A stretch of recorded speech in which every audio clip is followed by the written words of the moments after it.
Cheap trip man o seryosohang laro, ball is life dito sa Tenement Taguig. Madalas itong mag-viral dahil sa mga nakamamanghang mural painting. Pero higit na makulay ang kwento ng mga residente rito.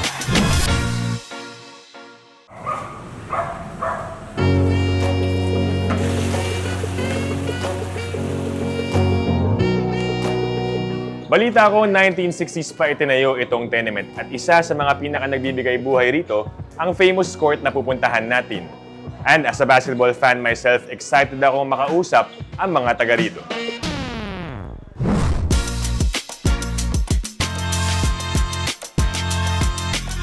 Alam nyo bang nakapunta na rito sina LeBron James, Jordan Clarkson at Paul George? Mga idol natin yan. Parang gusto ko rin tuloy masubukan maglaro mamaya. Bukod sa talento ng mga taga-tenement, kabibiliban mo rin kung paano sila dumiskarte sa araw-araw. Wala silang running water, kaya kanya-kanyang igib at akyat ng tubig.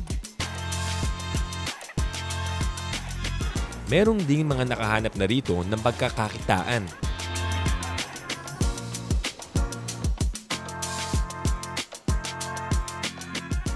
Dito sa loob ng tenement, may mga nagbebenta ng mga iba't ibang pagkain. So, ate, ano ba yung mga bestseller mo dito sa mga paninda mo? Panabo, binatan, palamig, tsaka turon.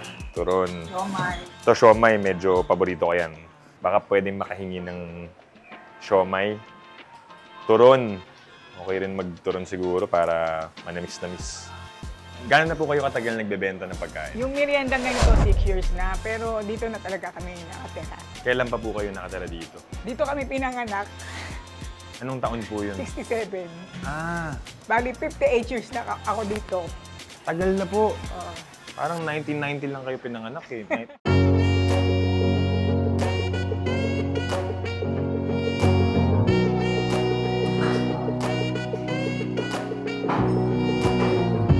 Itong tinapay nito ah. Paborito ko Spanish bread talaga nung lumalaki ako. Ito yung pinili kong merienda para bago tayo maglaro. By the way, dito tayo ngayon sa taas, sa 6th floor.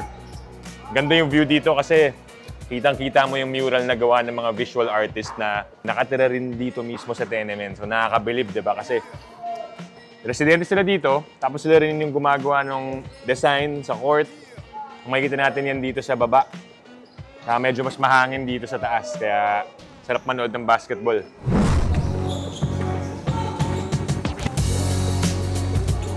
Nakilala ko si Adrian, isa sa mga miyembro ng Tenement Visual Artists o TVA.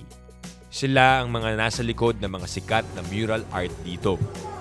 Paano nyo na-discover na, kaya nyo palang gawin yung pagpipintura, paggawa ng art? Gumagawa na rin kami dati. Kumbaga parang wala lang, kumbaga hindi lang masyadong kilala talaga na pipinta na rin kami.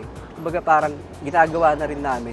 Pero yung masasabi mong nakilala talaga yung famous court, yung nagawa naming Kobe, tapos habang gumagawa kami, nababalitaan sa ibang lugar. Nagugulat na lang din talaga kami na may pumupunta dito, yung mga fans lang din. Na, nitignan kami hanggang matapos, na nagulat kami, nagtuloy-tuloy. Gaano katagal ginagawa yung mga ganitong ibang isang buong full court to eh? Gaano katagal? Sa full court, may target date kami. Depende sa design, 7 to 10 days. Minsan, nagbibigay kami ng 10 to 15 days. Kasi minsan, may maulan na panahon. Kayo rin ba naglalaro mismo dito? Halos karamihan sa amin, siguro 70% na artist, 80% na artist naglalaro. Dito kami naglalaro talaga. Kumbaga, ito na yung namin eh. Kumbaga, libangan basketball. Nasa gitna ng buong tenement, kasi diba? pag silip mo pa lang, pwede ka na maglaro. Pag nakita mo may naglalarong basketball, magbubuo na yan. Kumbaga, parang tropa-tropa din. Terrence Mann is in the building, and of course, from the New York Knicks, Julius Randle! Nagpunta rito last August sina Julius Randle at Terrence Mann para bisitahin ang ilang basketball fans. 3, 2, 1, ball! There it is, our new mural sa ating tournament court. Of course, brought to you by Skechers. Ilan sila sa international ambassadors ng Skechers, kasama sina Joel Embiid, Jabari Walker at Rikea Jackson. Yung tulong naman sa community, kasi bawat pinta din naman namin, kumbaga minsan may kapalit. Katulad ng 100 pairs ng Skechers. Binigay ng Skechers para sa community, malaking tulong yun. Isa sa mga natutulungan ang dating student athlete na si Zion. Zion, gano'n ka na katagal nakatira dito sa tenement? Almost 18 years na po. 18 years. Opo. Tapos 19 years old ka ngayon. Opo. So halos Pagkapanganak ko po. Dito ka na. Opo. Pero gano'n ka kadalas naman maglaro dito sa court? Kasi dito ka lang nakatira eh. Opo. Halos everyday din naman po. Minsan po pag after school, ganun. Pag wala pong ensayo sa school. Oo. Yung mga laro mo dito, tingin mo nakatulong yun kaya ka na naging varsity?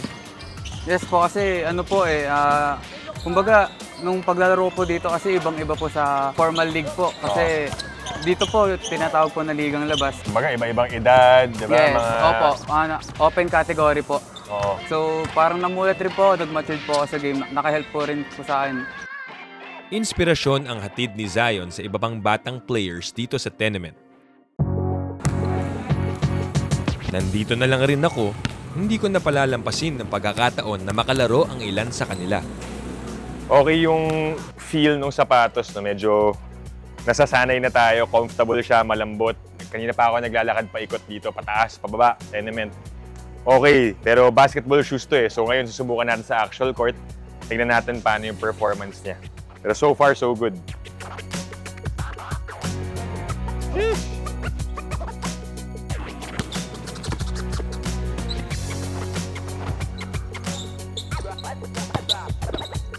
Ay, lakas! Hoy! Bang! Hoy! Good game, good game, good game. Pagod tayo pero buti na lang. Sarap sa paa ng sapatos kaya gaan ng pakiramdam pero napalaban tayo sa mga bata pero solid tong Nexus. Good performance. Gaan, nakatres pa ata ako, nakadrive pa ako kanina.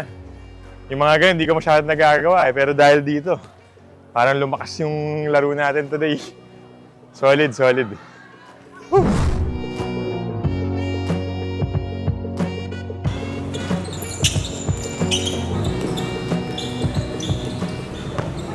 Sa ngayon, tuloy ang buhay rito sa tenement.